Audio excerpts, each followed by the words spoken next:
Welcome to Women Disrupting, a podcast amplifying the voice of women who are disrupting the status quo to create a more equitable, united, and peaceful world.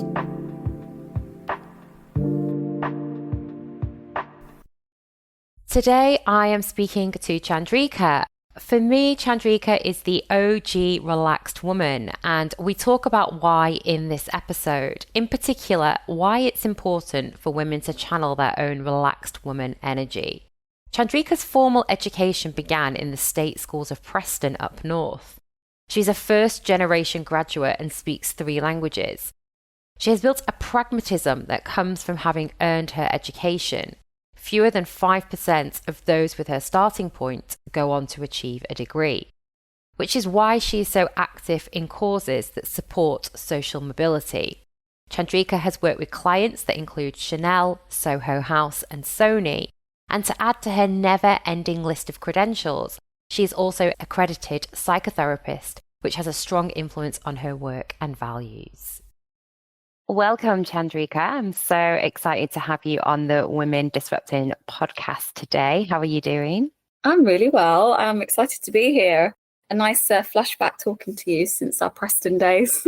I know. And that's why I'm excited, because you were an inspiration to me, being the OG relaxed woman. And we'll come on to the story in a minute. But just to share with our listeners, what does it mean to you, Chandrika, to be a relaxed woman? I think in true on-brand style, it's not something that I think about, as in it's not something that I've thought, oh, this is my brand, I'm going to be relaxed today. But I do think that definitely in the workplace, but also in some cultures in our society, there's a sort of performative anxiety, by which I mean people feel the need to either look like they're really busy or doing things, or productivity is a high value. And I just haven't received that memo. Not that I don't have goals and I don't want to achieve things, or that I'm not necessarily ambitious. I'm those things. But I think that doesn't, for me anyway, I think it can be different for everybody. It doesn't need to look like flappy wings and sort of high energy, frenetic energy. That just doesn't fit with who I am. So yeah, the idea of a relaxed woman isn't something that I've done intentionally. I'm just trying to listen to what my values are and what my sense of being real is, and that has translated into not being performative, flappy woman, which I know actually a lot of women do feel. They do feel the actual mental load at home, for example, and these things are definitely real for a lot of women. I just somehow have bypassed it. My husband thinks it's because I don't actually do the important things, which might be true, but here I am, yes, I'm doing all right, and it's working for me so far. And I also think being in tune with your body is really important, and I know you believe that as well. I know you're a yoga instructor, and mindfulness is important to you. And sometimes I just block out what society thinks I should do and tells me to do, and I'm like, cool, I'm not going to do that because I value my health. It's easier said than done. So I think you must have some inner strength to be able to do, and it echoes very much what Elizabeth Gilbert was saying in her talk many years ago. She made the point that to be born a woman is to be anxious, not innate. Well, maybe innately we are relaxed, but we're conditioned to be anxious, and we worry about our physical safety, our appearance, the safety of our family and our children. And I'm just curious to get your thoughts around, why do you think that is? I think if anybody who is paying attention to our world, they would be concerned about the same things. And I don't think it's exclusive to any gender. I think heterosexual men, for example, are anxious about different things. So there's definitely some social conditioning going on, but I don't think anxiety is exclusive to a particular gender. And I also think there are different layers to anxiety. Those things that you mentioned are reasonable. Anybody paying attention would be worried about those things. But there comes a point where, certainly for me, I think, right, there are some things I can control and it's not all perfect.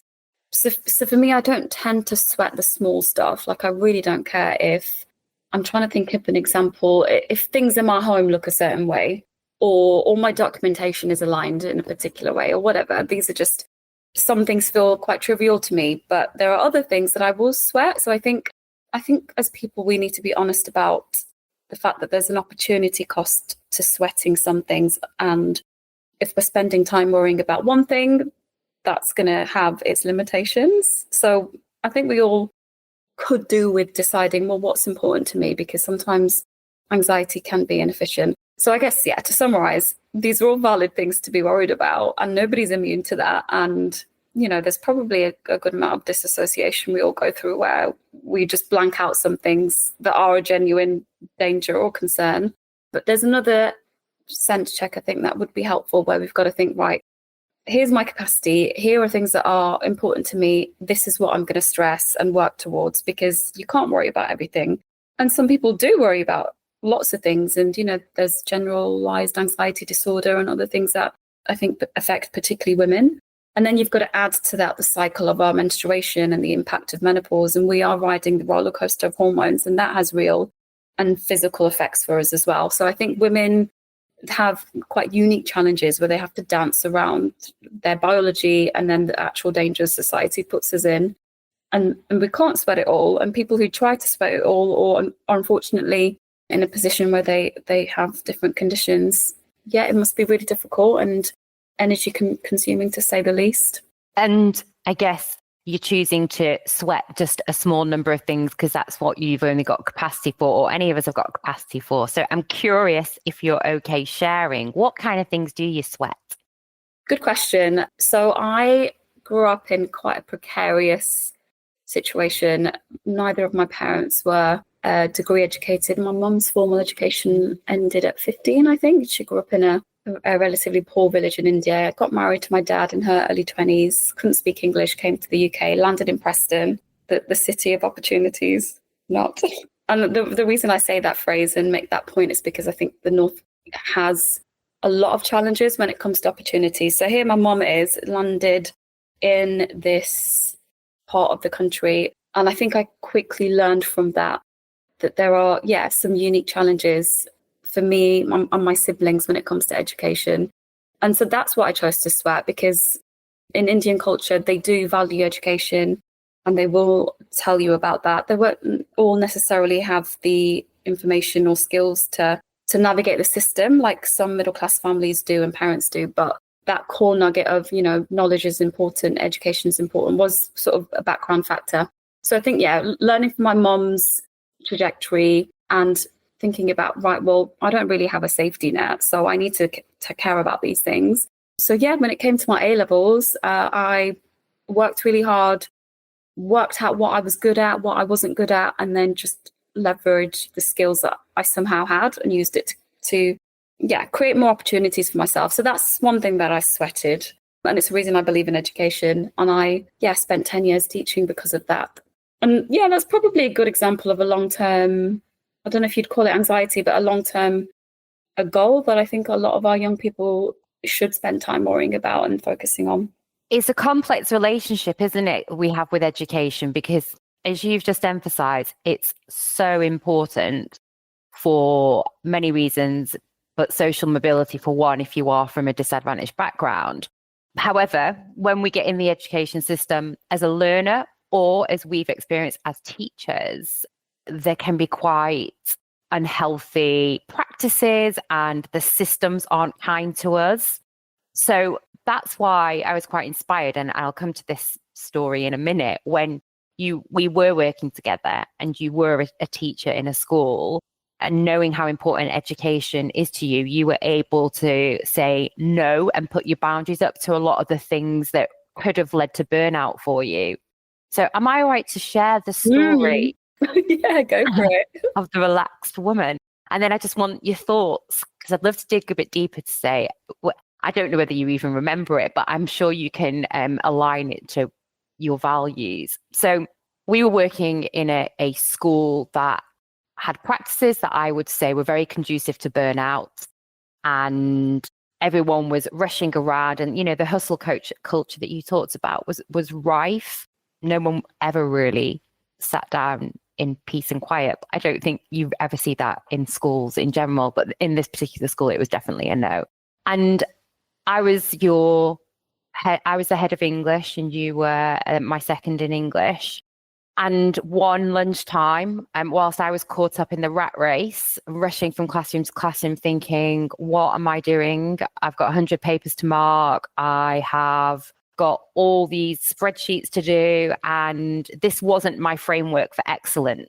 I knew there was something else, but I was just in it. I couldn't see out of it. So I popped in the staff room to get a child's exam paper. And all the classes had started, and any staff that weren't teaching were in the staff room, still busy, typically planning or marking, except one member of staff, and that was you. And you were sat at your desk and you were deeply engrossed in a Dickens novel. And I knew it wasn't a novel we were teaching. And actually, great expectations. I remember. I think it was. Yeah. Yes. And to others, it might have looked like you were working, maybe extracting something for a lesson or something, because we could get away with that because we were English teachers. But I noticed that you were reading a book, and I said, oh, what are you reading? And you said, oh, Great Expectations. I was like, oh, what's it for you? And you said to me, I'm just reading it for fun. And I loved that. And because that would probably irk and panic a lot of middle leaders. Like, why weren't you drowning in martyrdom? And have you not got exam papers to mark? I'm sure you did, or exercise books to mark. But I just saw that as a really radical act of rebellion that I wanted more of the women in my team to do, just to be able to take some time for yourself in what was a hectic day. So tell me, like, because a lot of teachers would never do that because they wouldn't want to be seen as not working and judged or get in trouble. So talk to me about the reasons why you felt it was okay, and it was, to do that. I don't think I was bothered about whether it looked okay or not. And I think if I zoom out of that particular point in my life, I was still breastfeeding my child. I think he was 13, 14 months at that point. So still really young. And I'd been a head of department by that point myself for like 7 years or something. And so that particular point in my life, my energy was going towards, for the first time ever, not necessarily thinking about looking a certain way at work, because once I'd given birth, I'd seen the other side of that part of society. I had 0 Fs to give at that point, particularly about anything other than thinking about the curtain, which had fallen down on society for me. So I saw the backstages. And by that, I mean, there's nothing about womanhood that I haven't seen now, apart from menopause. And there's nothing about the school culture that I hadn't seen at that point either, because I'd worked, that was my 4th school, I think. And so I just wasn't drawn into all of that, the culture of we must look busy, we must do everything we can to make sure the kids succeed, because actually, I think throwing everything at something isn't necessarily the right approach. And I don't think it's strategic, and I don't think it's clever. And I think the particular context of that school is important because it felt like it was a school in a bigger city about 10 years ago where everybody was working like that. Nobody was stopping to have a healthy dose of cynicism, which I think every workplace needs. And I'd quietly laugh about things in my head, but also I lost my mind a little bit because I was also experiencing these big transitions in my personal life. And so I think I'd come to the end of my tether thinking this is a profession I'd given everything to. And the time where I needed people to nurture me as a professional and an individual, nobody did that because nobody cared about me as an individual. Apart from, there was you, there was my co-2IC who I really valued, because neither of you made me feel judged for being the way I was. There was an important context for why I was being the way I was.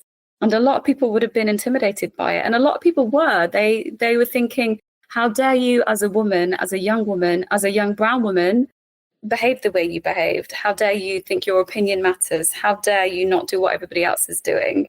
And I'm fortunate enough that I have landed enough of an education, but also have given enough of my Fs away already, but I just didn't care.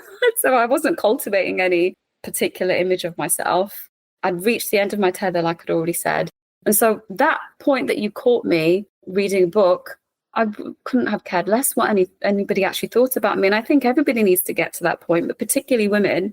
And I wish I'd got to that point earlier. But to be honest, I think some women never get to that point. And that's fair enough as well.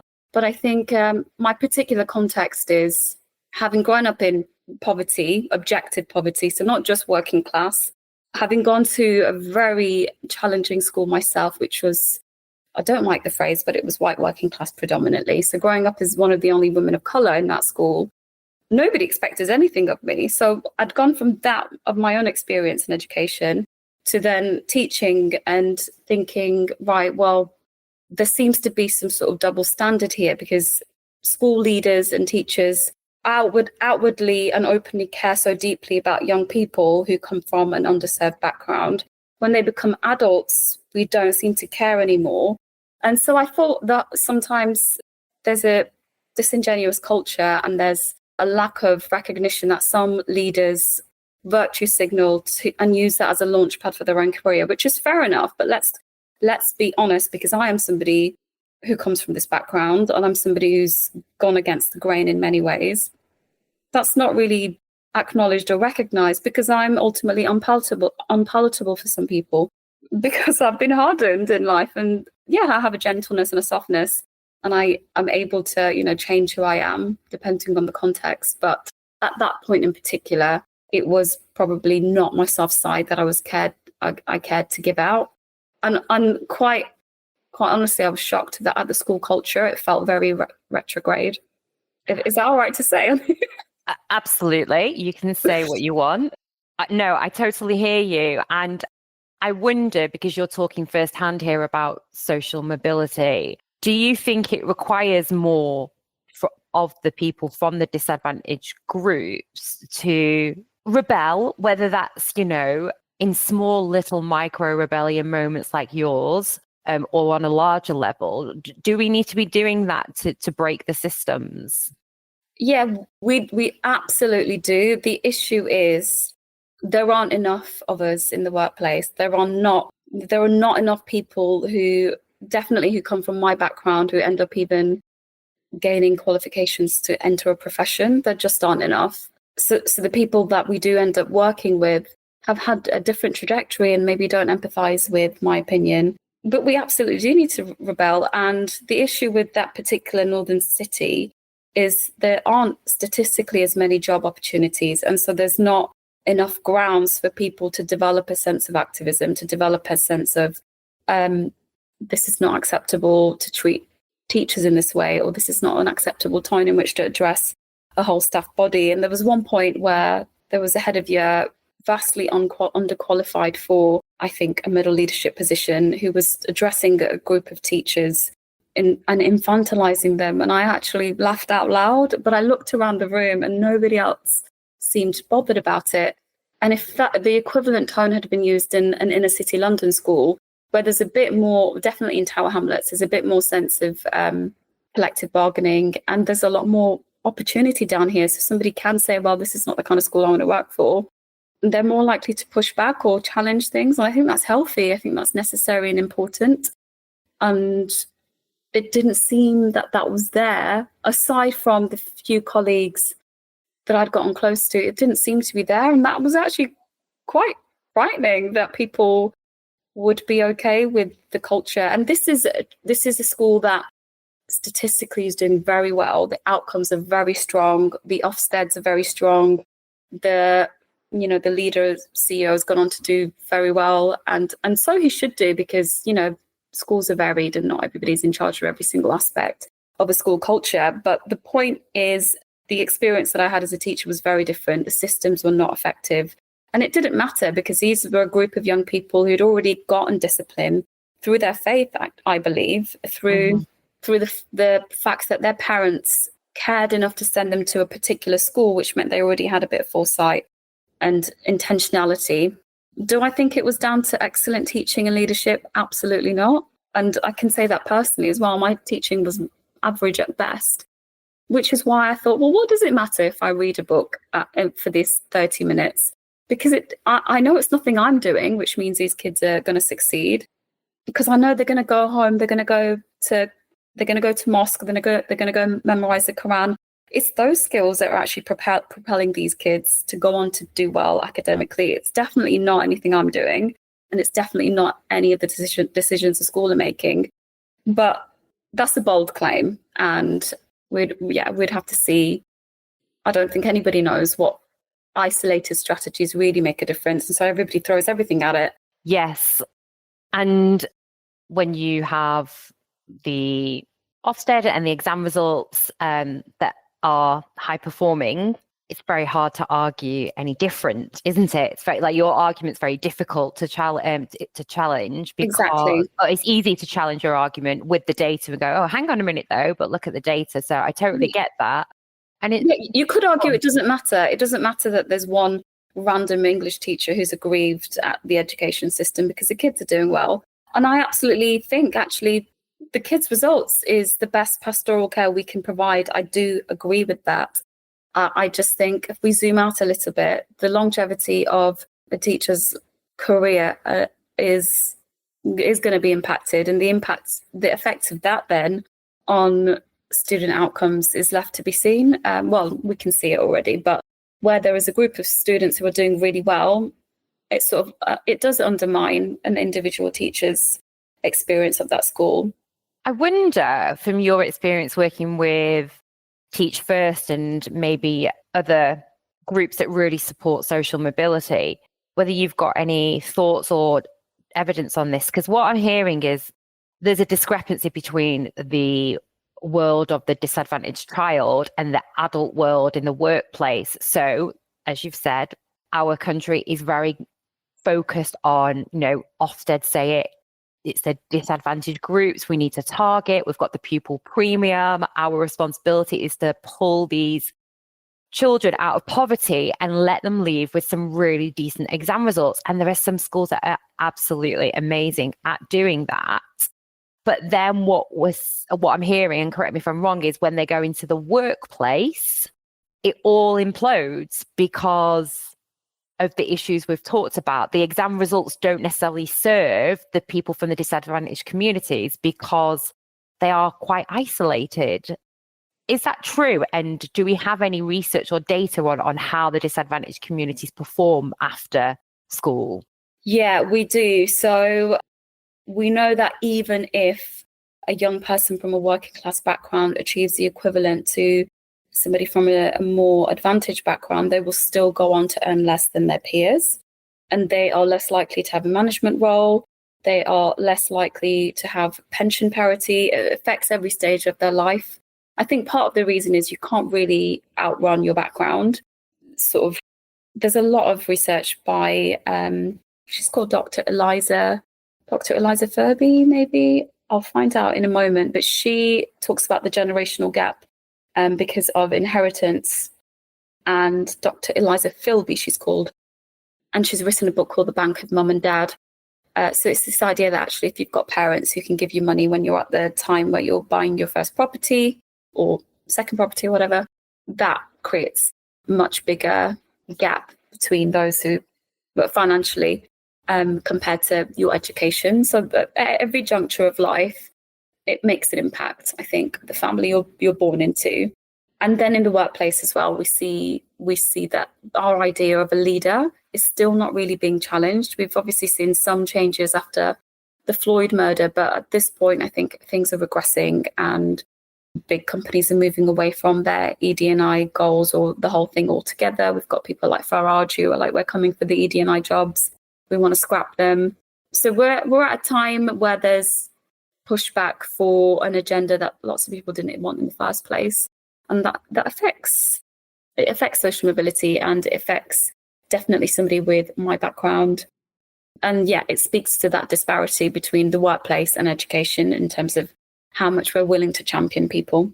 Yes, which is concerning because we think we're doing them a service, but we're then doing them a disservice when they get in the workplace because the support falls away, like the EDI jobs you say are falling at the wayside. But there are ones that break the mold. There are individuals from disadvantaged communities that do manage to break the mold. Do you have any idea or research even better or examples of why and how they're doing that? Yeah, I sort of think it's missing the point focusing on them though, because I think it's a Richard Branson effect where we talk about, well, I didn't do well in school and look at me now, and it's sort of pointless as an anecdote because whereas holding up a pipe dream, which is statistically unlikely for the vast majority of people. So I think the focus on them can be quite misleading. You know, my 6-year-old wants to be a football player, and which 6-year-old boy doesn't want to be a football player, right? But is the point me then saying to him, yeah, cool, don't worry about your education, let's focus on you being a football player? I'm not going to do that, right? And I think in the same way, we shouldn't be encouraging young people to go and win the lottery and therefore forget, you know, the principles of working hard and learning the skills that are going to serve them lifelong. Yeah, so that's what I'd say about the anomalies. That, yeah, they can be fun stories, but they're not really a rule to go by. Yeah, I hear you. You know, if Stormzy did it, so can you. Yeah, exactly. And I think particularly with sports and music and those fields where they get a big platform and they use that platform to talk about what they did. And I think it probably affects them psychologically. It definitely did for me, this idea. Before I became a parent, I sort of thought, well, if I can do it, we can all do it. You just need to pull your socks up and get out of it. And it's actually quite damaging and destructive because you forget, well, there was probably a strange configuration of luck and effort that got you to where you had gotten, but it shouldn't be based on luck at all. It should be based on, you know, policy and collective effort and more parity in all areas. Not just, you know, somebody got lucky and then they think they're special, because that's not going to help most people. So if you were to offer some advice to anyone who feels like they're from a disadvantaged background or a group, as you know, also we need to think about intersectionality here, because, you know, you might be a woman from the global majority and from a disadvantaged background with a disability. So there's all of that to consider. So if you're sitting there, you're thinking, oh my goodness, all these barriers, but let's focus particularly on poverty. And you've just shared the landscape for them, the future ahead, you know, Farage, etc., scrapping EDI roles. What would your most important piece of advice be for them to help them stay resilient? Yeah, I like that question. I think one is, if you're a young person and you view education with a bit of cynicism or mistrust, I completely get that. You know, if they've got a system which is not conducive to maybe the culture that they're used to at home, and I think they need to work against it a lot more than other cultures. So one thing I'd say is try to find something that helps you develop a bit of educational resilience, because I think young people from under-resourced backgrounds have resilience, but it doesn't necessarily translate in education. And that could come in the form of, right, I'm not good at reading books, so I'm not going to bother. Translate that to, right, I'm not good at reading books, but I'm going to keep trying this.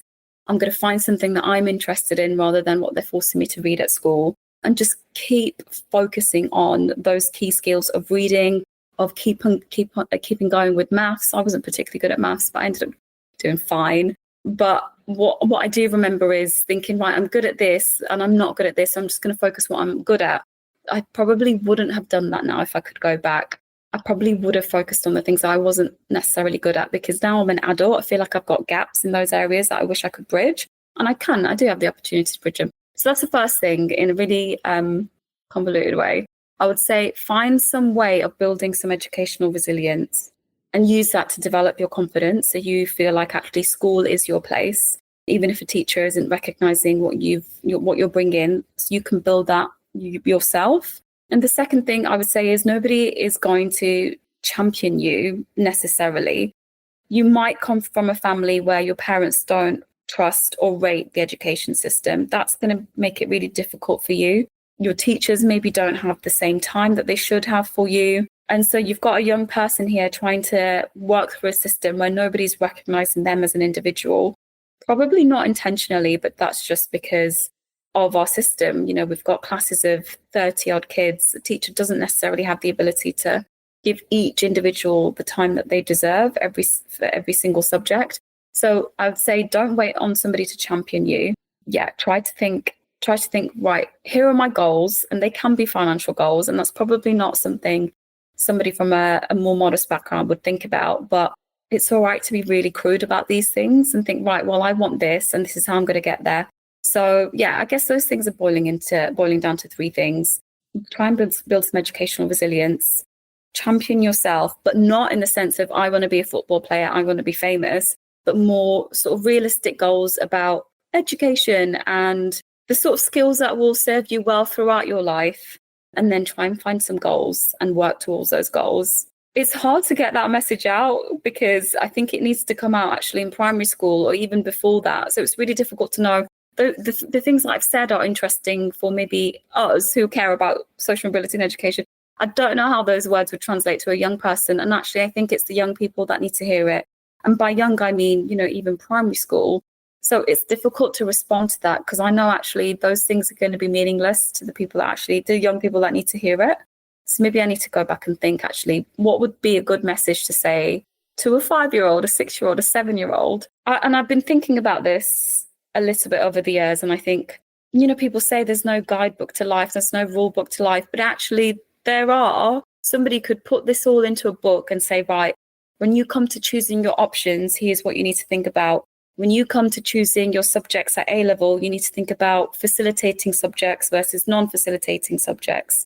If you are on track for a SATs, a score that is in maths is under average, here's how we could help you work on that at home. So I think these are the gaps that informed parents or fortunate parents or privileged, whatever words we want to use, they can bridge those gaps. And I think maybe I'm being naive, but these things can be written down and shared to young people. Yeah, for sure. I think a common theme from everything you've just said, and this might be your psychotherapy training coming out, Chandrika, is a lot of it's about reframing and the CBT kind of work. Like, okay, this is the story I'm telling myself. Actually, what would be a more helpful, purposeful story? And that's a skill, isn't it? That perhaps our teachers need upskilling on, isn't it? I think I said to you once, maybe it was you or someone else, wouldn't it be great if we could train our teachers in some form of psychology? 100%. And it's interesting because down the road in Tower Hamlets, in one of the schools here, there's a school that calls itself a trauma-informed school. And to some extent, I think that's great. First of all, they're using that sort of framework and language. But my worry is it's a rehash of the child-centered approach misses the point of, no, it should be a teacher-centered approach, because then I worry that it's going to then be translated to, if a child oversteps the boundary, we should think about their trauma as a way to give context to that child's behavior, but actually ends up being to excuse that child's behavior. And then that doesn't serve that child or the classroom or the teacher. So I worry that sort of language, whilst I really welcome it if it's understood properly, it can be misused. But absolutely, the stories we tell ourselves is going to be really, really important as a young person, as an adult, as somebody in the workplace. That it's relevant and it's a relatively universal concept, I think. Yeah, it sure is. And you're well read on all of this. So I wonder, just to wrap up, if someone did want to access resources, or if you've got any recommendations of books or podcasts on social mobility, could you give some tips? Yeah, I really liked Hashim Mohammed's book. It's maybe 5-6 years old now, but he wrote a book called People Like Us. And it's a really great mix of his personal story, but then also the universal social mobility story and what some of the barriers are. So I really liked that. Akala in Natives, it's not specifically on social mobility, but I really enjoyed that. There's a part in education and exclusions, which was really interesting. So yeah, not necessarily social mobility specific, but that's a good one. The Bank of Mum and Dad I haven't read yet, but that sounds really, really good. That's more about how generational wealth is passed down. So yeah, also very, very good. Amazing. Thank you so much. Those sound great. And I'll probably be looking them up myself. Chandrika, thank you so much. I hope you've got something relaxed planned for the weekend. Always, yeah. I'll be lying on the grass somewhere. Oh, good. Me too. In the sunshine. Thank you. Thank you for listening to this podcast episode. I'm always looking for disruptive women as guests. If you think you'd make a great guest or know anyone who would, then please email me with the details. You can email info@yasminarifcoaching.com. More details in today's show notes. Remember to show up and share your truth, because the world is hungry for women who show up and tell the truth, unafraid and free, expanding to the very edges of who they were always meant to be.